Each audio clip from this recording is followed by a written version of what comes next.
देखो, मुझे नहीं पता कि तुम मुझसे एग्री करोगे या नहीं करे, लेकिन क्लास 10 साइंस के ना one of the most difficult chapter अगर किसी को माना जाता है तो वो है आपका इलेक्ट्रिसिटी को माना जाता है। इलेक्ट्रिसिटी की खासकर एक्सरसाइज के जो क्वेश्चन है, जो न्यूमेरिकल्स है, वो सबसे मुश्किल माना जाता है। तो आज की वीडियो में हम वही सीखेंगे, वो भी एक ईजी मेथड से। ठीक है, तो सबसे पहले क्वेश्चन देखो, a piece of a wire of resistance R is cut into 5 equal parts. यानी कि एक रेजिस्टेंस का वायर का टुकड़ा है, जो एक पीस है, उसको 5 इक्वल पार्ट में काटा गया है। This parts are then connected in parallel. फिर वो जो कट किया हुआ पार्ट्स है उसे पैरेलल में कनेक्ट किया गया। If the equivalent resistance of this combination is R, अगर इस सर्किट की जो इक्विवेलेंट रेजिस्टेंस है वो आर डैश है, then the ratio R upon में आर डैश इज क्या होगा। तो सबसे पहले यहाँ पर देखो, क्वेश्चन में साफ कहा गया कि this parts are then connected in parallel, यानी कि ये कट किया हुआ टुकड़ा है ना, जो इक्वल पार्ट्स में कट किया वो आपका पैरेलल में कनेक्टेड है और उसका इक्विवेलेंट रेजिस्टेंस हमें फाइंड करना है। तो क्वेश्चन नंबर 1 का आंसर लिखते हैं। इक्विवेलेंट रेजिस्टेंस है, सो रेजिस्टेंस का फॉर्मूला क्या आता, 1 में आर। आर क्या है, आर डैश लेना है। ठीक है, इक्विवेलेंट रेजिस्टेंस है, तो 1 में R1 प्लस 1 में R2 प्लस 1 में R3 प्लस 1 में R4 प्लस में 1 में R5, इस तरीके से। ठीक है, 5 इक्वल पार्ट्स में डिवाइड किया ना, तो इस तरीके से मैंने लिख दिया। अब देखो बच्चों, यहाँ पे मैंने, देखो कॉन्सेप्ट क्लियर करो, हमारा जो रेजिस्टेंस है वो कितने भाग में, 5 पार्ट्स में डिवाइड है। एग्री करते हो कि नहीं। ठीक है, तो R की जगह पे मैं क्या पुट करूँगा, ये पुट करूँगा R/5।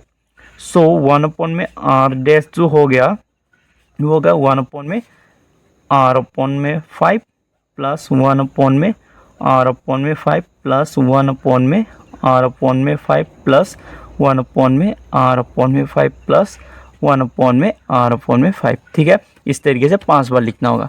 एंड नाउ यहाँ पे एक चीज़ ध्यान रखना कि अब इस बार एक पार्ट को मैं ना यहाँ पे सॉल्व कर देता हूँ साइड में, ताकि अंडरस्टैंड हो। 1 में R/5। ठीक है, अगर देखना डिनोमीटर में कोई भी चीज़ फ्रैक्शन में, ठीक है, डिनोमीटर में कोई कभी भी फ्रैक्शन में हो ना, तो उसका कर दो रेसिप्रोकल। और रेसिप्रोकल करने पे क्या होगा, ऊपर वाला जो पार्ट है वो एज इट इज रहेगा, बट नीचे वाला पार्ट क्या होगा, इनटू में आ जाएगा, लेकिन वो उल्टे में। 5 यानी ऊपर चला गया और R जो है ना ऊपर वाला नीचे चला गया। तो इस हिसाब से 1 5 जो 1, फिर R आ गया इस तरीके से। तो यानी कि इसकी जो वैल्यू है वो हो जाएगा 5 में R। ठीक है, तो एज इट इज ये भी होगा 5 में R प्लस 5 में R प्लस 5 में R प्लस 5 में R, इस तरीके से। एंड नाउ बस एलसीएम ले लो, 1 में R डैश इक्वल टू क्या होगा, इन सभी का एलसीएम हो जाएगा R, एंड बाकी सारी चीज़ को बस ऐड कर दो। ऐड करने में कितना आएगा, 5 + 5 10, और ये हो जाएगा 15 15 20 और 25, तो आ गया 25। एंड इस R को यहाँ भेज दो, तो R अपॉन में रह गया हमारा R डैश इक्वल टू कितना हो गया, 25, और यही होगा हमारा आंसर। ठीक है, तो कौन से ऑप्शन में करेक्ट है, ऑप्शन डी हो गया हमारा करेक्ट आंसर। क्वेश्चन नंबर 2 में कहा गया which of the following term does not represent electric power in circuit. यानी कि हमें ये ढूंढना है कि इन सारे ऑप्शंस में से वो कौन सा है जो कि does not represent electric power को रिप्रेजेंट नहीं करेगा। तो देखो यहाँ पे एक चीज़ समझ लो, पावर का जो रियल फॉर्मूला है ना, P इक्वल टू होता है आपका VI। ठीक है, इतना क्लियर। तो VI तो आपका रिप्रेजेंट कर रहा है, बट हमें निकालना है कौन रिप्रेजेंट नहीं करे। तो एक चीज़ यहाँ पे ध्यान है, पावर का ना 3 फॉर्मूले हैं। अगर मैं ओम्स लॉ का यूज़ करूँ, V इक्वल टू IR, तो ये ओम्स लॉ है। ठीक है, ओम्स लॉ को मैं यहाँ पुट कर दूंगा, तो P इक्वल टू हो जाएगा, V की जगह पे मैं ये पुट कर सकता हूँ, V इक्वल टू कितना IR। IR मतलब ये हो गया IR, और पहले से I था, I कितना था 2 है ना, तो यानी कि I² R। ठीक है, तो पहला तो ये रिप्रेजेंट कर रहा है और दूसरा ये रिप्रेजेंट कर रहा है, और ये भी ऑप्शन में है। ठीक है, और तीसरा निकाल दे, P इक्वल टू, मान लो इसी को मैं थोड़ा सिंप्लीफाई कर देता हूँ ओम्स लॉ को। तो सिंप्लीफाई करने पर I को यहाँ रखा, तो V के नीचे आ गया हमारा R। ठीक है, तो I की जगह पे मैं V अपॉन में R पुट कर सकता हूँ। तो रियल फॉर्मूला तो ये था V इंटू I, तो V है, इंटू में I की जगह पे क्या पुट करूँगा, V अपॉन में R, तो V अपॉन में R में यहाँ पुट कर दूँगा। तो इसके अकॉर्डिंग हमारा जो वैल्यू है वो निकल के आ जाएगा V² अपॉन में R, यानी कि P जो है ना ये भी रिप्रेजेंट करेगा। तो ये ऑप्शन में है, हाँ ये रिप्रेजेंट कर रहा है, ये रिप्रेजेंट कर रहा है, ये रिप्रेजेंट कर रहा है, तो कौन सा सी रिप्रेजेंट नहीं कर रहा है, वो है option B I R square ये रिप्रेजेंट नहीं करेगा। तो ये हो गया हमारा करेक्ट आंसर। अब आते हैं क्वेश्चन नंबर 3 की तरफ। क्वेश्चन नंबर 3 में क्या गया, an electric bulb is rate 220 volt and 100 watt when it is operated on 110 volt the power consumed, यानी कि पावर निकालना है। ठीक है, तो देखो बच्चों, जब भी क्वेश्चन आप सॉल्व करना है सबसे पहले गिवन जरूर लिख देना। जैसे कि मैं यहाँ पे लिख देता हूँ, क्वेश्चन नंबर 3 का हमें गिवन है। गिवन क्या है, पहला कंडीशन। ठीक है, फर्स्ट कंडीशन। फर्स्ट कंडीशन में क्या गिवन है, फर्स्ट कंडीशन में क्यों लिखा, यहाँ पे देखो, यहाँ से यहाँ तक फुल स्टॉप है ना, यानी कि ये हो गया हमारा पहला कंडीशन। तो ऊपर कर देना थोड़ा सा इसलिए। तो पहला कंडीशन ये है कि हमें गिवन है कि वोल्ट जो है 220 वोल्ट, यानी कि पोटेंशियल डिफरेंस कितना दिया है हमें, 220 वोल्ट। फिर 100 वाट, वाट किसके साथ मुझे पावर की, यानी कि पावर इक्वल टू दिया है 100 वाट। एंड निकालना क्या है, यहाँ पे देखो, N electric bulb is rate कर रहा है, यानी कि रेजिस्टेंस निकालना है। तो आर इक्वल टू हो गया क्वेश्चन मार्क, इस तरीके से। सो इससे हम पावर का फॉर्मूला यूज़ करेंगे।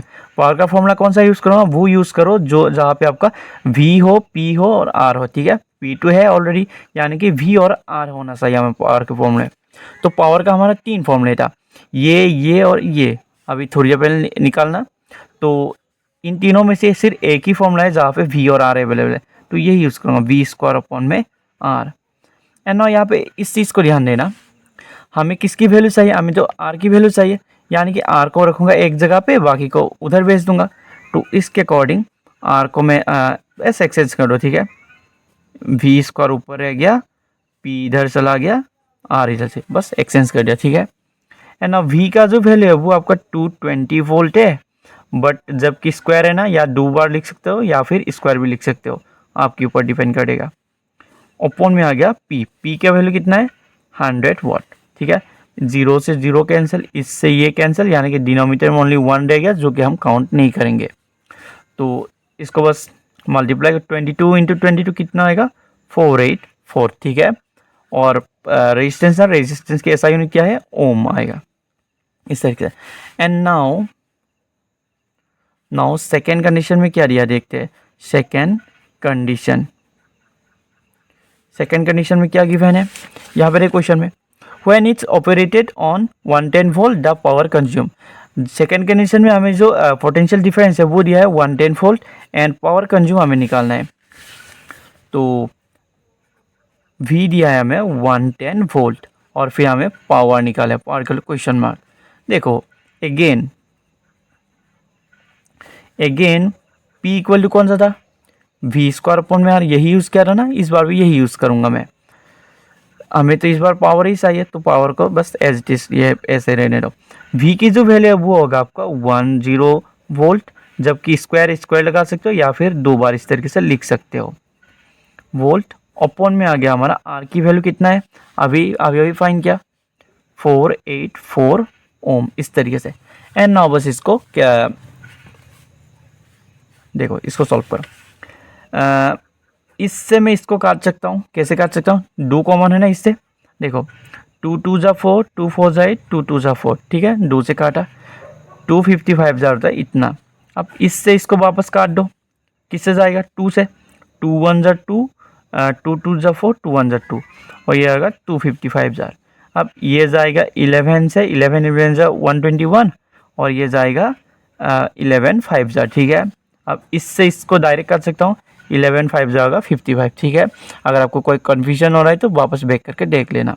तो 5 इंटू 5 कितना हो जाएगा, 25, यानी कि पावर इक्वल टू आएगा हमारा 25 वाट। ठीक है, यही हो गया हमारा रियल आंसर। तो कौन सा ऑप्शन में ये है, ऑप्शन डी हो गया करेक्ट।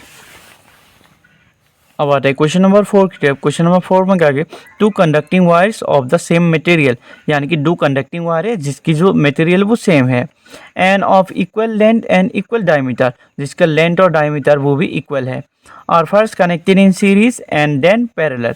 सबसे पहले सीरीज में कनेक्ट किया गया, फिर पैरेलल में कनेक्ट किया गया in a circuit across the same potential difference, यानी कि उसकी जो पोटेंशियल डिफरेंस है वो भी सेम है।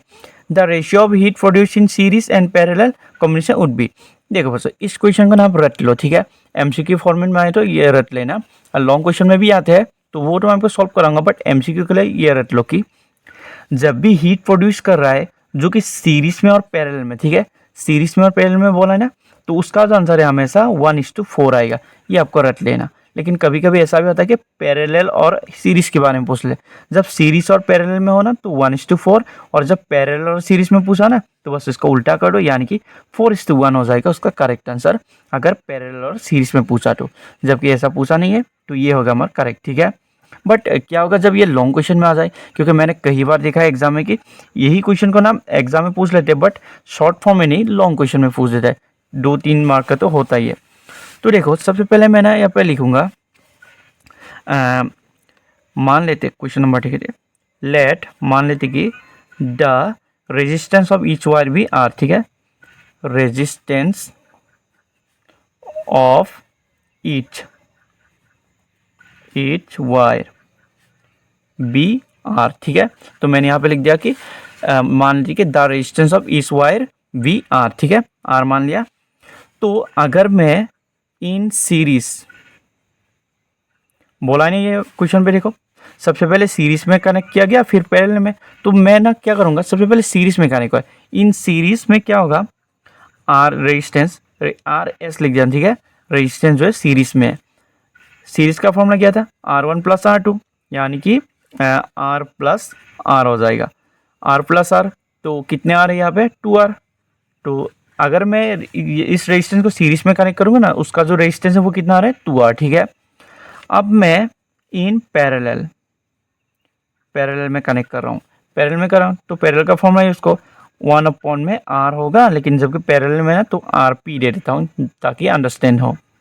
तो 1 में R + 1 में R as it is, and now बस इसका एलसीएम ले लो, नीचे के R हो गया कॉमन, और ऊपर वाले पार्ट्स को ऐड करो, 1 + में 1 कितना होता है 2, यानी कि 1 में R पहले कितना होगा 2 में, बट हमें तो R की वैल्यू चाहिए, तो RP को ऐसे लिख दो, यानी उल्टा कर दिया तो वैल्यूज भी उल्टा हो जाएगा, यानी कि R में 2 पुट करना होगा इसकी जगह पे, ठीक है, इतना क्लियर।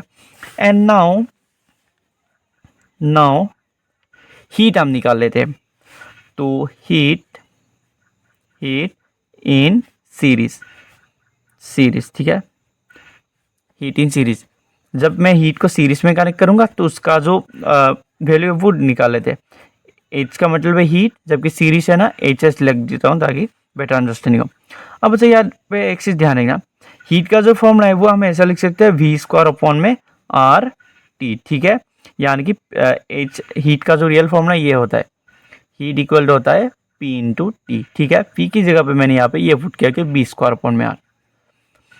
एंड नाउ इसके अकॉर्डिंग V का मतलब तो V² R का मतलब क्या है, देखो सीरीज में है ना तो सीरीज वाला लो, सीरीज का R क्या है 2R और T एज इट इज है क्या, तो ये हो गया हीट इन सीरीज का वैल्यू।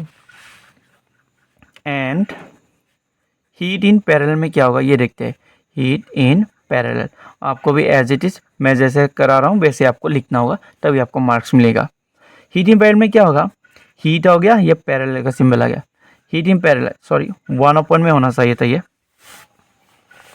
सोरो इसको हीट इन पैरेलल 1 में क्या निकाल चुका हूँ, डायरेक्ट ऐसे लिखा है, फॉर्मूला क्या था V² में R, फिर T आ गया, V का स्क्वायर तो एज इट इज रहेगा, R की जगह पे क्या देखो यहाँ पे, जब मैंने पैरेलल वाला निकाला R की वैल्यू पे कितना है R में 2, तो यानी कि यहाँ पे मैं पुट कर दूंगा R में 2, और यहाँ आ गया T। बट हमें एक चीज़ बताई कि डिनोमिनेटर में कभी फ्रैक्शन नहीं हो सकता, तो फ्रैक्शन वाले नंबर को काटो रेसिप्रोकल, तो V² ये आ गया, फ्रैक्शन वाले नंबर का क्या होगा उल्टा हो जाएगा, यानी कि 2 ऊपर चला जाएगा, तो यहाँ पे लिख देता हूँ 2, नीचे रह गया R, फिर T रह गया एज इट इज, ठीक है, heat in series it is parallel. And now हम बस रेशो फाइंड कर लेते, रेशो किसका, हीट इन सीरीज और हीट इन पैरेलल का, तो यानी कि HS में HP लिख सकता हूँ, जबकि मुझे रेशो चाहिए ना, तो HS की वैल्यू कितना है, यानी हीट इन सीरीज का वैल्यू यहाँ पे देखो कितना है, V² में 2RT, तो यानी कि V² T को भी ऊपर ही लिख देता हूँ अपॉन में 2R, ठीक है, न्यूमरेटर का इतना आ गया। अब डिनोमिनेटर वाला पार्ट लिखते हैं हीट इन पैरेलल में, हीट इन पैरेलल का जो वैल्यू है वो हो गया आपका 2V² T अपॉन में आर, ठीक है। एंड अगेन फिर से मैंने कहा कि डिनोमिनेटर में कभी भी मतलब फ्रैक्शन नहीं हो सकता, तो फ्रैक्शन वाली जो वैल्यू है उसको कर दो रेसिप्रोकल। तो ऊपर वाला जो न्यूमिनेटर वाला पार्ट है वो तो रहेगा एज इट इज़, बट नीचे वाला जो डिनोमिनेटर वाला पार्ट है वो हो जाएगा रेसिप्रोकल, यानी कि उल्टा। आर गया ऊपर तो नीचे रह गया 2v का स्क्वायर टी, ठीक है। अब यहाँ पे देखो आर से R cancel, V square T से वी स्क्वायर टी कैंसिल, ठीक है। तो रह क्या गया हमारे पास, तो हमारा रह गया यहाँ पे, ये देखो नीचे रह गया 2 2 जा 4, ऊपर कुछ भी नहीं ना तो 1 लिख दो इस तरीके से, यानी कि हीट इन सीरीज और हीट इन पैरेलल, इसका जो वैल्यू कितना आएगा 1/4, यानी कि हम लिख सकते हैं 1:4, ठीक है। सो इसका जो करेक्ट आंसर क्या है 1:4। इस तरीके से आपको फाइंड करना है, ठीक है। शॉर्ट फॉर्म के लिए इसे रट लेना, अगर लॉन्ग फॉर्म में ना आए तो अभी जो मैंने करा है वैसे कर लेना, ठीक है। समझ में ना आए तो बैक करके देख लेना। अब आते हैं क्वेश्चन नंबर 5 की तरफ। क्वेश्चन नंबर 5 में कहा गया, how is the voltmeter connected in the circuit to measure the potential difference between 2 points. 2 points के बीच में पोटेंशियल डिफरेंस को किस तरीके से कनेक्ट किया जाता है यह हमें बताना है। तो देखो पोटेंशियल डिफरेंस जो है ना वो सीरीज में हो या पैरेलल में, ठीक है, उसको हमेशा कनेक्ट किया जाता है पैरेलल में, ठीक है। तो बस यहाँ पे लिख देना, इसका जो आंसर हो जाएगा पैरेलल, ठीक है। कनेक्टिंग 2 पॉइंट्स में कैसे कनेक्ट किया जाए, पैरेलल में कनेक्ट किया जाए, बस यही इसका आंसर है। अब बेटे क्वेश्चन नंबर 6 में, क्वेश्चन नंबर 6 में क्या गया, a copper wire has diameter 0.5 millimetre and resistivity, ये देखो कुछ भी क्वेश्चन में कुछ भी कहा गया बस गिवन जरूर लिख देना। देखो सबसे पहले मैं लिख देता हूँ क्वेश्चन नंबर 6 में गिवन क्या है आगे। तो गिवन ये है कि मुझे डायमीटर जो दिया है वो दिया 0.5 मिलीमीटर, ये दिया है। एंड एक चीज़ हमें पता है कि जब भी मिलीमीटर में उसको मीटर में जरूर कन्वर्ट करना है। मैं ऐसा क्यों कर रहा हूँ, देखो दूसरे चीज़ मिलीमीटर में है क्या, नहीं, वो तो मीटर में है, यानी कि इसको हमें मीटर में कन्वर्ट करना होगा। इस तरीके से आपको भी ऐसा यूनिट जो आपको सेम रखना है, ऐसा यूनिट नहीं सॉरी यूनिट। सो मिलीमीटर को मीटर में कैसे कन्वर्ट करते हैं, देखो 0.5 को डिवाइड कर दो मिलीमीटर को मीटर में कन्वर्ट करने 1000 से, तो इस तरीके से इसको डिवाइड करते हैं। जब आप इसको डिवाइड करोगी ना, एक काम करता हूँ, ये जो पॉइंट है ये भी हटा देता हूँ, 5 अपॉन में 100, ये तो था ही, बट ये पॉइंट का था ना, पॉइंट के बाद में कितना था 1 अंक, यानी कि 1 0 नीचे चला गया, ठीक है। इतना मीटर हो गया। एंड इस वाले पार्ट को मैं यहाँ पे कर देता हूँ ताकि आपको समझ में आ जाए। अब मैं ना, अब देखो बच्चों, ये जो नीचे वाला पार्ट है ना इसको मैं ऊपर ले जाऊँगा, यानी कि 5 × में हो जाएगा, ये 10 की पावर कितना है यहाँ पे, 10 की पावर जितना 0 है उतना हो जाएगा 10 की पावर। 10 की पावर कितना, 1 2 3 4, यानी कि 4 हो गया। और जबकि हम नीचे वाले को ऊपर ले गया ना तो वो हो जाएगा माइनस में, तो 5 × 10⁻⁻⁴ मीटर, ये हो गया हमारा डायमीटर की वैल्यू, ठीक है। इतना क्लियर। एंड एक चीज़ ध्यान देना, जब भी डायमीटर गिवन हो ना तो हमेशा उसका रेडियस जरूर फाइंड कर देना। तो रेडियस जो हो जाएगा वो 5 × 10⁻⁻⁴ मीटर अपॉन में क्या हो जाएगा 2। हमें पता है कि रेडियस क्या है, जो भी डायमीटर है उसका आधा, तो इससे का आधा कर दो। एंड नाउ बस इससे मैं इसको काट सकता हूँ, कितने में जाएगा 2.5 में, यानी कि 2.5 × 10⁻⁻⁴ मीटर जो हो जाएगा आपका रेडियस का वैल्यू, ठीक है। ये तो हमें क्वेश्चन में गिवन नहीं था, बट मैंने खुद से निकाला क्योंकि मुझे पता है कि जब भी डायमीटर गिवन है तो रेडियस तो हमें जरूर निकालना है। एंड अब देखो क्वेश्चन में क्या आ गया, रेजिस्टिविटी जो दिया गया 1.6 × इतना दिया, तो लिख दो रेजिस्टिविटी। रेजिस्टिविटी का सिंबल कौन सा था, इस तरीके से बस पी जैसा ऐसा लिख दो, बट एग्जैक्ट पी नहीं, ठीक है, वरना अगर पी लिखा तो वो हो जाएगा पावर। तो इस तरीके से रेजिस्टिविटी वो कितना है 1.6 इंटू में कितना दिया 10⁻⁻8, 10⁻⁻8 ओम मीटर, ठीक है। ये आपको रट लेना। रेजिस्टिविटी के जो ऐसा यूनिट है वो ओम मीटर में होता है, एग्जाम में कभी कभी पूछ लेता है। इतना दिया है। एंड और क्या दिया है, what will be the length of the wire, हमें लेंथ निकालना है। रेजिस्टेंस 10 ओम और रेजिस्टेंस गिवन है हमें 10 ओम, तो यहाँ पे लिख देता हूँ रेजिस्टेंस दिया है 10 ओम, इस तरीके से। और क्या गिवन है, how much does the resistance change in the, यानी कि 2 कंडीशन दिया, पहला कंडीशन यहाँ तक दे, यहाँ तक क्वेश्चन मार्क है ना, तो यहाँ तक होगा पहला कंडीशन। अब पहला कंडीशन में हमें लेंथ निकालना है, तो मैं यहाँ पे लिख देता हूँ, सो फर्स्ट कंडीशन में क्या है, ये फर्स्ट कंडीशन में ये सब गिवन है, बट हमें निकालना क्या है, लेंथ निकालना है। लेंथ कैसे निकाल, देखो रेजिस्टेंस का फॉर्मूला यूज़ करो। रेजिस्टेंस का फॉर्मूला क्या था, रेजिस्टिविटी इनटू में होता है आपका लेंथ अपॉन में ए, ठीक है। यहाँ पे एक और चीज़ मैं यहाँ पे दिखा देता हूँ। अब यहाँ पे देखो ए की, हमें तो ए भी चाहिए बट ए गिवन है क्या, नहीं। तो ए की जो वैल्यू है वो होता है, एरिया इक्वल टू होता है आपका पाई आर स्क्वायर, ठीक है। Area equal to pi R square, ये तो हमें पता है सर्कल फॉर्मूला से, तो यही आपको यूज़ करना है एरिया की जगह पे। सो हमें जबकि लेंथ निकालना है तो लेंथ को एक जगह रखो, बाकी सबको इधर भेज दो। तो यहाँ पे अगर मैं लेंथ को रखूँगा तो ए तो नीचे तो वो जाएगा ऊपर, यानी कि आर ए इस तरीके से, और पी जाएगा आपका इसे मल्टीप्लाई में ना, तो पी जाएगा नीचे। सॉरी ये पी नहीं है, ये रेजिस्टिविटी है जिसको रो कहते हैं। एग्जैक्ट पी जैसा मत लिखना वरना आपका गलत हो जाएगा।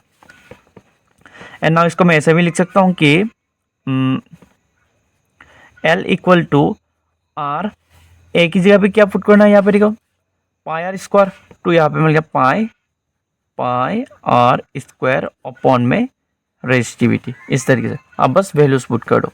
आर की जगह पे कितना है, यहाँ पे देखो आर की जगह पे हमें 10 ओम गिवन है ना, तो बस जो गिवन है लिख दो 10 ओम। ऐसा यूनिट आप बाद में भी लिख सकते हो, कोई इशू नहीं। और पाई की वैल्यू क्या है 22 अपॉन में 7, या फिर हम कह सकते हैं 3.14, ये होता है इसके वैल्यू।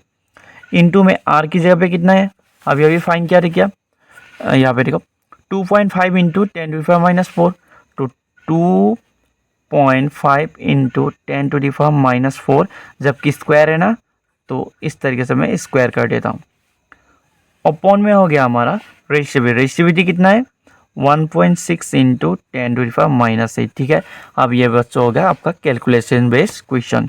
अब इसको कैसे कैलकुलेट करना है, देखो यहाँ पे 10 इंटू 3.14 इंटू, इसको पहले कर, जब 2 से इसको क्या करें, ये स्क्वायर है ना, इसको मल्टीप्लाई करो, 2 से जब मैं इसको मल्टीप्लाई करूँगा तो आपका जो वैल्यू आ जाएगा 6.25 इंटू 10 की पावर के ऊपर पावर, तो पावर हो जाएगा मल्टीप्लाई, तो 10 की जो पावर है माइनस में कितना आ जाएगा 4 2 जा 8, इतना आ गया, और नीचे रह गया 1.6 इंटू 10⁻⁻8। अब जो सेम है मैं काट सकता हूँ, ठीक है। एंड नाउ ऊपर वाली वैल्यूज़ को जब आप मल्टीप्लाई करोगे ना, यानी कि 10 इंटू 3.14 इंटू 6.25, जब इसको मल्टीप्लाई करोगे तो आपका जो वैल्यू आ जाएगा 196.25, ठीक है। मैं ऑलरेडी कैलकुलेट करके रखा हूँ तो डायरेक्ट लिख रहा हूँ, और फिर आ गया 1.6, ठीक है। और फिर जब आप इसको डिवाइड करोगे तो आपका जो फाइनल आंसर वो आएगा 122.65 सेंटीमीटर, तो यही हो जाएगा आपका करेक्ट आंसर। सॉरी यहाँ पे हमें सेंटीमीटर लिख दिया, वो मीटर में था ना, तो मीटर हो जाएगा उसका ऐसा यूनिट, ये हो गया। एंड सेकेंड कंडीशन में क्या होगा, यहाँ पे देखो क्वेश्चन मार्क यहाँ था ना, second, how much does the resistance sense it will sense if the diameter, अगर डायमीटर इसका डबल हो गया ना तो उसका रेजिस्टेंस में क्या सेंस आएगा, ये हमें बताना है। तो देखो इन सेकेंड कंडीशन यहाँ पे लिख देना सेकेंड कंडीशन। क्या सेकेंड कंडीशन में क्या है, देखो पहला जो कंडीशन था उसका यहाँ पे मैं लिखता, पहला कंडीशन क्या था कि आर की जो वैल्यू था रेजिस्टेंस था वो था आपका रो इंटू एल अपॉन में, ये था क्लियर। बट अब सेकेंड कंडीशन में देखो, सेकेंड कंडीशन में R into rho L upon में ए, एक जगह क्या पुट करता हूँ पाई आर स्क्वायर, तो डायरेक्ट यहाँ में पाई आर स्क्वायर पुट करता हूँ, पाई आर स्क्वायर इस तरीके से। एंड यहाँ पे देखो क्वेश्चन में हमें क्या है कि जो कि डायमीटर जो डबल है तो क्या होगा, तो देखो डायमीटर को डबल कर दो, यानी कि 2r हो जाएगा। सो मैं लिख देता हूँ पी बार कर रहा हूँ, रो एल अपॉन में हो जाएगा पाई का मतलब पाई 4, और आर कितना हो जाएगा 2 स्क्वायर, ठीक है। अगर ये आपको समझ में नहीं आ रहा तो मैं यहाँ पे कर देता हूँ, देखो पाई आर की वैल्यू पे जगह पे कितना लिखना था 2r लिखना था हमें, 2r स्क्वायर, हमें डबल का आएगा ना तो मैंने यहाँ पर डबल लिखता, तो इस तरीके से जब पाई रहेगा 2 2 जा 4 और ये आर का स्क्वायर इस तरीके से बनते हैं, तो इसीलिए मैंने डायरेक्ट यहाँ पे 4r स्क्वायर लिख दिया। एंड नाउ इस वाले पार्ट को मैं यहाँ पे करता हूँ। एक काम करता हूँ, ये जो रेजिस्टेंस है यहाँ पे रो टू रो एल भी एल है, बट पायर की जगह पे मैं क्या लिख सकता हूँ, पायर की जगह पे मैं लिख सकता हूँ यहाँ पे वापस ए पुट कर सकता हूँ, क्योंकि इसकी की तो बराबर है। और फिर रह गया हमारा 4 एंड इससे आर इक्वल टू एक और कंडीशन 1/4 जो मैं कॉमन ले देता हूँ। ऊपर कुछ भी नहीं ना नंबर्स, यानी कि 1 ले सकता हूँ। 4 अगर कॉमन ले लिया तो रह गया रो एल अपॉन में ए। तो पहला वाला था आपका सिर ये था, पहला वाला ये था, पहला condition R equal to rho L upon में ए, बट सेकेंड कंडीशन में आर की वैल्यू कितना रह गया, रो एल अपॉन में ए कितने टाइम्स है, 1/4 टाइम्स। तो लिख सकते हैं लास्ट में therefore if diameter double diameter doubles resistance क्या हो जाएगा, becomes कितना होगा 1/4। ये हो गया हमारा फाइनल आंसर। अब आते हैं क्वेश्चन नंबर 7 की तरफ। क्वेश्चन नंबर 7 में क्या कि the values of current I flowing in a given resistor for the corresponding values of potential difference V across the resistor are given below. यानी कि हमें कुछ यहाँ पे क्या करें, कुछ करेंट दिया है और कुछ पोटेंशियल डिफरेंस दिया है यहाँ पे, देखो इस तरीके से। And float a graph between V and I, यानी कि वी आई ग्राफ इसको फ्लोट करवाना है। And calculate the resistance of the resistor, फिर लास्ट में हमको रजिस्टर की जो रेजिस्टेंस फाइंड करना है। तो देखो सबसे पहले फ्लोट ए ग्राफ, ये तो आप बना लोगे। अगर आप, मैं थोड़ा सा यहाँ पर आइडिया देता हूँ, ठीक है। ग्राफ कैसे बनाएं, ठीक है, यहाँ पे इस तरीके से वाई एक्सिस ड्रॉ कर देना और यहाँ पे बस एक्स एक्सिस ड्रॉ कर देना इस तरीके से। एक्स, इसको नाम देता हूँ वाई, ठीक है। थोड़ा नीचे कर देता हूँ इस तरीके से। अब मैं क्या करूँगा, एक काम करूँ, इस वाले पार्ट ना यानी कि यहाँ से लेके यहाँ तक ना मैं आई को रिप्रेजेंट करूँगा और नीचे ना मैं रिप्रेजेंट करूँगा वी को। इस तरीके पहले क्लियर कर देता हूँ।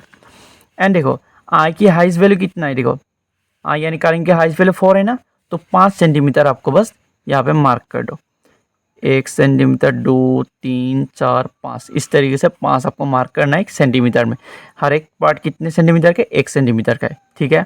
अब वी का भी जो है उसको मार्क करो। वी का हाइस्ट वैल्यू कितना 13 है, तो 13 यानी कि 14 तक 14 सेंटीमीटर आपको मार्क करना है। 1, 2, 3, 4, 5, 6, 7, 8, 9, 10, 11, 12, 13, 16। मेरा तो यार जुड़ा नहीं, बट आपको ऐसा गलती नहीं करना, ठीक है। फिर इसको लॉन्ग लिख देना अकॉर्डिंग टू इसकी मर्जी, ठीक है। एंड यहाँ पे देखो, जब इस तरीके से आप इसको लिखोगे, लिखने के बाद जब इन वैल्यूज़ को यहाँ पुट करोगे, तो पुट करने के बाद जो वैल्यूज़ आएगा, मतलब मान लो 0.5 इधर है या 1 कहीं पे भी है, जब पुट करोगे, पुट करने के बाद उन पॉइंट्स को जब आप मीट कराओगे तो आपको कुछ इस तरीके से पॉइंट्स मिलेगा, ठीक है, इस तरीके से। और इन पॉइंट्स को जब मैं इस तरीके से एक जोड़ूंगा तो एक आपको मिलेगा एक स्ट्रेट लाइन, और ये स्ट्रेट लाइन होता है आपका रेजिस्टेंस, ठीक है। तो एग्जाम में कई बार ये पूछा गया कि एमसीक्यू में एक वीआई ग्राफ की जो ये लाइन है, सीधी लाइन है, ये फ्लोटिंग सीधी लाइन, वो किसको रिप्रेजेंट करता है, तो वो रिप्रेजेंट करता है आर को, ठीक है। इतना क्लियर है। तो आपको भी इसी तरह का ग्राफ बनाना है ये। तो अब मेन मुद्दा ये है कि इसका रजिस्टर और रेजिस्टेंस ऑफ द रजिस्टर कैसे फाइंड करोगे। देखो हमें पता है V equal to I R, Ohm's law की में से हम रेजिस्टेंस फाइंड कर लेंगे, बट यहाँ पर एक आई तो थोड़ी ना है या फिर एक भी थोड़ी ना है, बहुत सारे। तो मैं क्या करूँगा, हर एक की ना V आर फाइंड कर लूँगा, ठीक है। हर एक की आर फाइंड कर लूँगा और उन आर की जो एवरेज होगा वही होगा इसका आंसर, ठीक है।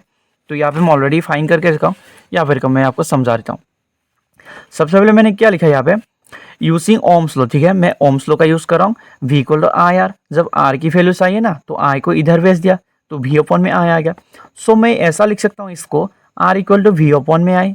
और यहाँ पे मैंने 1 क्यों लिखा, 1 का मतलब होता है कि मैं पहला वाला, ये पहला पार्ट सॉल्व कर रहा हूँ, ठीक है, इनका यूज़ करूँगा, तो इसीलिए मैंने R1 लिख दिया। तो जब मैंने वैल्यूज पुट किया, वैल्यूज पुट करने के बाद इसको डिवाइड किया तो आ गया हमारा 3.2 ओम। सिमिलरली क्यों लिखा, क्योंकि मैं बार बार ये नहीं लिख सकते R2 equal to V upon में, R3 equal to V upon, तो बार बार नहीं लिखना है, तो बस लिख दो सिमिलरली R2 का जो वैल्यू है पुट किया, पुट करने के बाद डिवाइड किया तो ये आ गया। सेमली R3, R4, R5 का भी मैंने ऐसे ही निकाल लिया, ठीक है। एंड नाउ मैंने क्या किया, उसके बाद एवरेज निकाले। एवरेज क्यों, आर रेजिस्टेंस का एवरेज, तो मैंने लिख दिया आर एवरेज, ठीक है। या फिर आप लैंग्वेज में भी लिख सकते हो कि एवरेज ऑफ द रेजिस्टेंस, तो ऐसा लिख दो या फिर ऐसा डायरेक्ट लिख दो। फिर रेजिस्टेंस का तो एवरेज कैसे फाइंड किया, जितने भी रेजिस्टेंस है उन सबको मैंने ऐड किया, डिवाइड बाय 5 लिखा। 5 क्यों लिखा, देखो कितना रेजिस्टेंस है, 1 2 3 4 5 है ना, 5 चीज़ों को ऐड किया तो उतना आ जाएगा यहाँ पर नंबर। एंड नाउ बस वैल्यूज पुट किया, सभी आर की जो वैल्यूज है वो पुट किया। पुट करने के बाद मैं क्या किया, ऐड किया। ऐड करने के बाद जो वैल्यूज आएगा वो आपका 16.65 आएगा, ठीक है। फिर नीचे तो ऑलरेडी 5 था ही, तो एज इट इज को लिख दिया। फिर उसके बाद जब इससे 5 से इसको डिवाइड किया ना तो आ जाएगा आपका 3.33 ओम, जो कि हो जाएगा आपका सही उत्तर, ठीक है। इस तरीके से आपको सॉल्व करना है। मैं ऊपर से नीचे एक बार फिर से दिखा दे रहा हूँ, आप नोट कर लेना, ठीक है।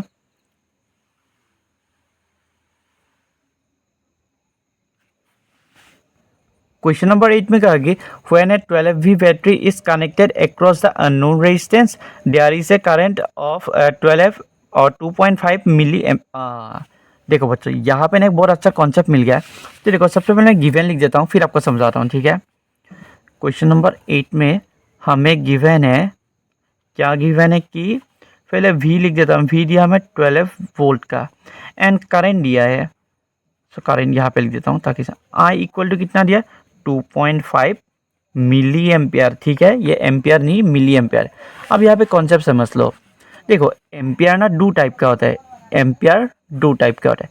पहला जो टाइप होता है वो है माइक्रो एम्पियर, दूसरा सॉरी माइक्रो मिली एम्पियर, और दूसरा आपका माइक्रो एम्पियर, जिसे इस तरीके से लिखते हैं यू ए की तरफ, ठीक है। यू नहीं बस यू जैसा है, ठीक है। और जब आप ना मिली एम्पियर से जब आपको एम्पियर फाइंड करना है तो या तो आप मल्टीप्लाई करो 10⁻³ से, या फिर 1/10⁻³ से, ठीक है। और जब आपको क्या करें, माइक्रो एम्पियर से जब एम्पियर फाइंड करो ना तो उसको मल्टीप्लाई करो 10⁻⁻6 या फिर 1/10⁻⁶, ठीक है।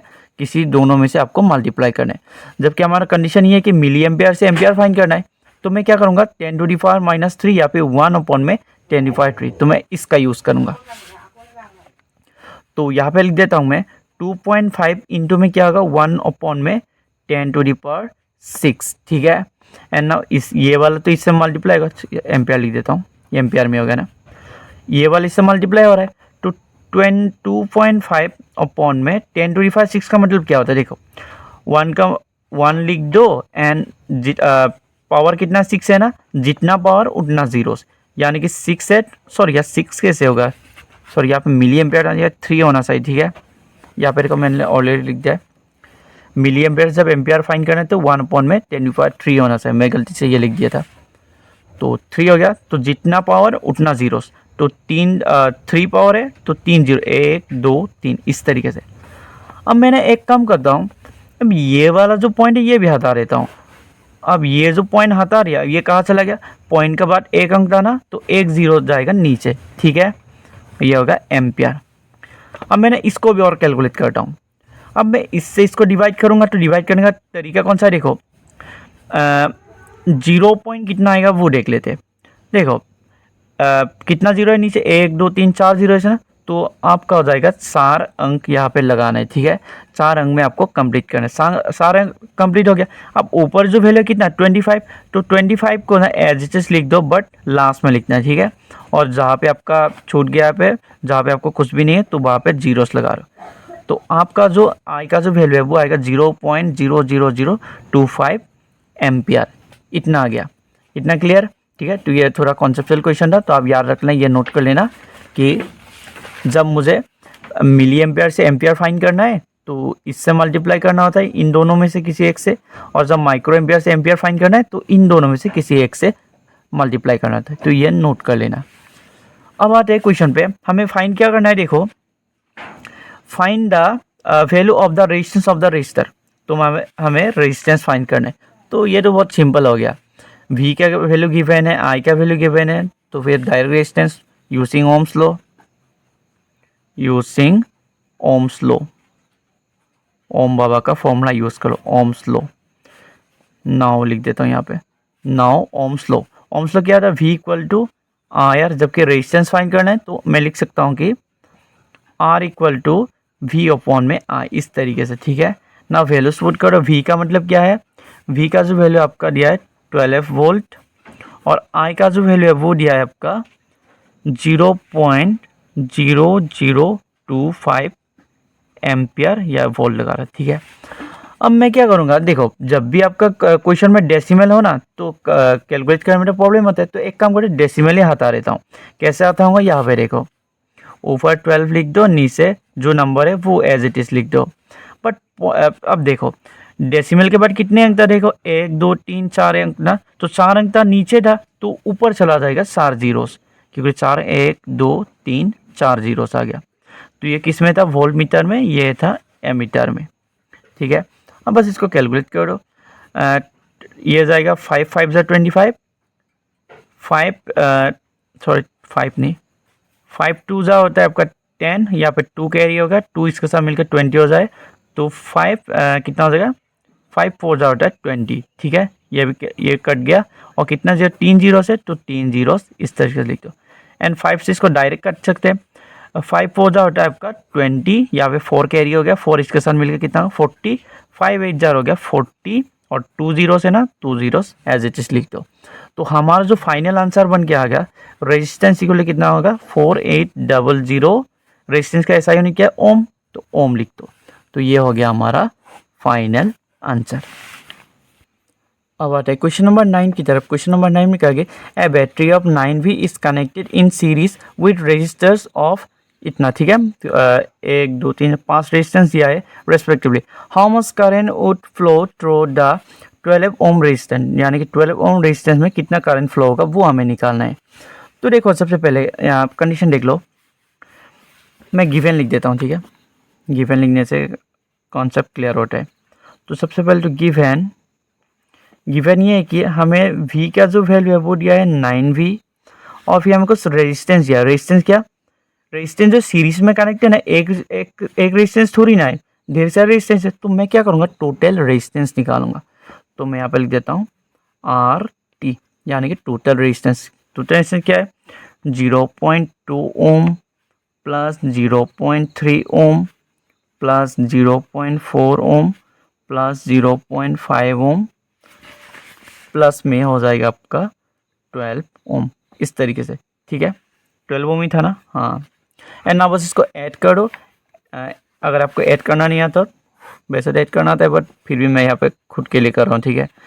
0.2 0.3 0.4 0.5 और ये आ जाएगा 12 यानी कि यहाँ पे, ठीक है। पॉइंट नहीं है ना तो पॉइंट के आगे रहेगा, तो पॉइंट के पीछे कुछ नहीं, तो पॉइंट लगा कर मैं खुद ही इसको ऐसे लगा देता हूँ।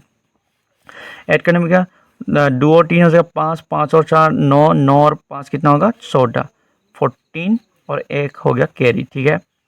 तो एक को यह ऐड करने के लिए नहीं है, तो 2 और 1 कितना होगा 3, इतना और 1 आ गया और पॉइंट के नीचे पॉइंट, इस तरीके से। तो टोटल रेजिस्टेंस कितना हो गया हमारा 13.4 ओम, ठीक है। इतना क्लियर ना। मैं क्या करूँगा, इसका ना मैं आई फाइन कर लेता हूँ, ठीक है। आई फाइन कर लेता हूँ, I equal to question mark. सो मैं यहाँ पे लिखूंगा using Ohm's law, Ohm's law, इस तरीके से using Ohm's law. Ohm's law का फॉर्मूला कौन सा, V इक्वल टू होता था आपका IR। जब मुझे क्या फाइन करना, आई फाइन करना है, तो इसको इधर भेज दूंगा, यानी कि V के नीचे आ जाएगा। तो मैं इसको ऐसे लिख सकता हूँ R equal to V upon में I, इस तरीके से। V के वैल्यू कितना गिवन है 9V, I की वैल्यू कितना है, और सॉरी I फाइन करना था हमें, रेजिस्टेंस नहीं, ठीक है। I फाइन करना था तो I को एक जगह रखा तो R इसके नीचे आ जाएगा, तो इस तरीके से। R की वैल्यू कितना है 13.4 ओम, इस तरीके से, ठीक है। अब देखो बच्चों, यहाँ पे मैं ना इस पॉइंट को भी हटा लेता हूँ पहले। तो पॉइंट को हटाने के लिए क्या करूँगा, 9 ऊपर लिख दिया, 134 लिख दिया। अब पॉइंट के डेसिमल के पास कितने अंक था, 1 अंक था ना, तो 1 0 ऊपर चला गया, ये वोल्ट ओम। अब इसको काट दो, 2 ये 2 से, दोनों 2 से कॉमन है ना, 245 ज़ा 90 और 2 6 ज़ा 12, एक रह गया, एक इसके सामने 14, 2 7 ज़ा 14, इस तरीके से। एंड ना बस 67 से इसके साथ कुछ कॉमन है नहीं, तो बस इसको डिवाइड कर दो, यहाँ पे डिवाइड कर दो, ठीक है। 67 से 45 को, 67 जो बड़ा नंबर है इसके साथ इसको डिवाइड नहीं कर सकता, तो सबसे पहले मैं 0 पॉइंट लगा देता हूँ, तो एक 0 आ गया, ठीक है। तो 67 सिक्सर होता है आपका 67 सिक्सर कितना हो जाएगा 767 7 ज़र फाइन कर लेते हैं, 6 से साइड नहीं होगा। 7 से 49 का 9 आ गया, सॉरी यहाँ पे लिखता 4 कैरी हो गया। 7 6 ज़्यादा 42 42 4 कितना हो रहा 46, ये तो बहुत ज़्यादा हो गया, हमें तो 45 चाहिए था, ये तो 46 9 हो गया, तो 7 से नहीं होगा 6 से ही होगा, ठीक है। तो 6 से होगा, तो 6 से फाइन करने में कितना होता है, लेट्स सी 6 से 42 का 2 आ गया, 4 कैरी हो गया, ठीक है। 6 6 36 36 और 4 कितना होता है 40, तो 402 लगाना पड़ेगा।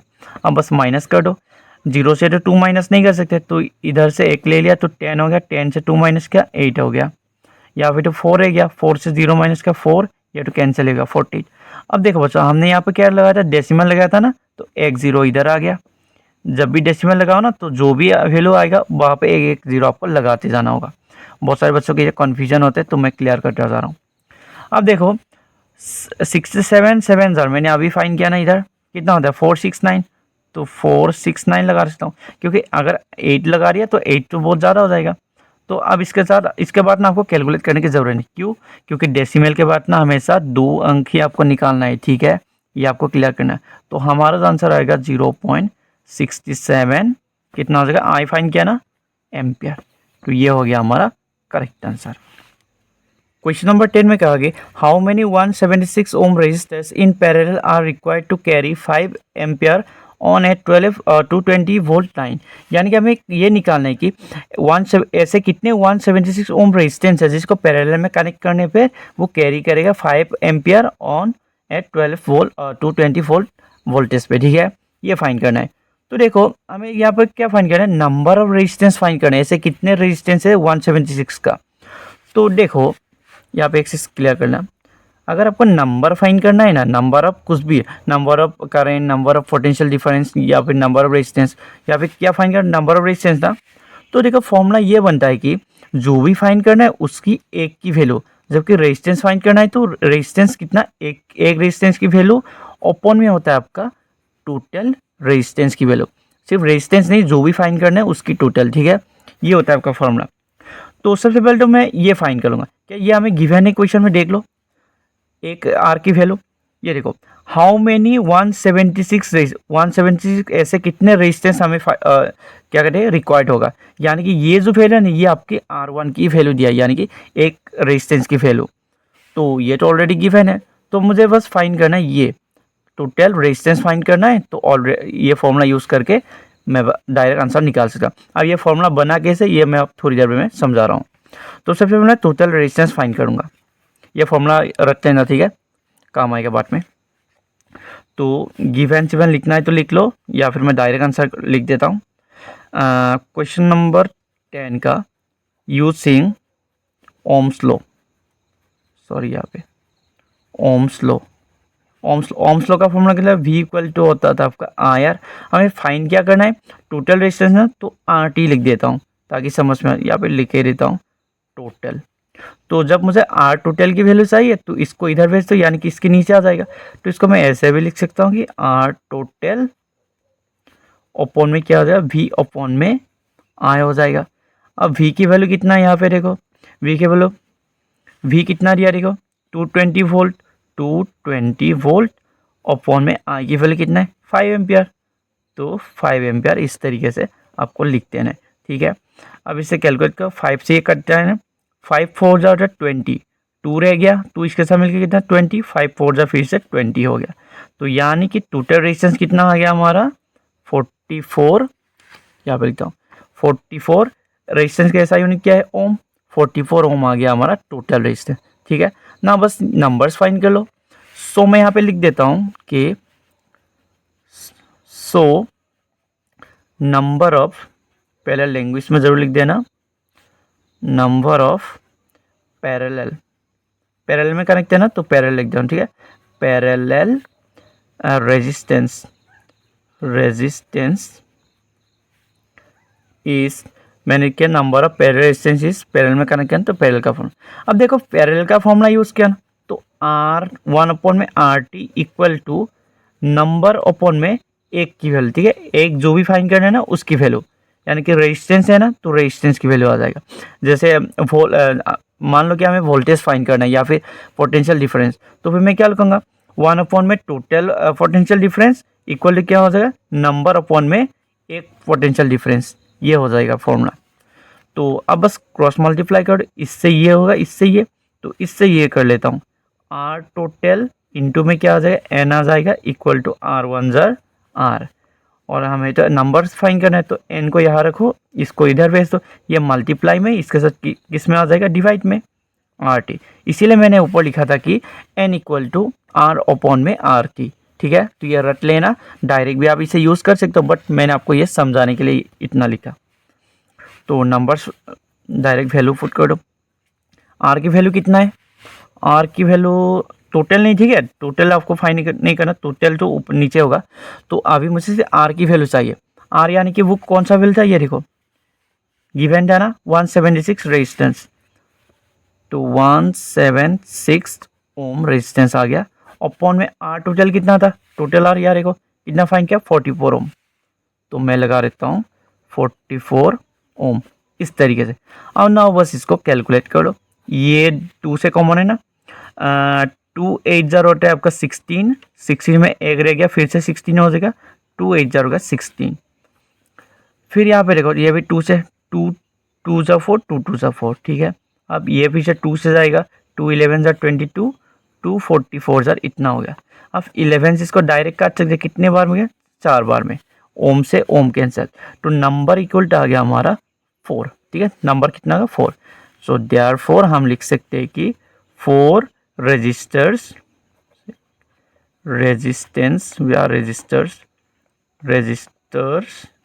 Are required. अरे यार लिखने में काफ़ी दिक्कत हो रही है यहाँ पे, रिक्वायर्ड, ठीक है, तो समझ लेना। तो ये होगा हमारा करेक्ट आंसर।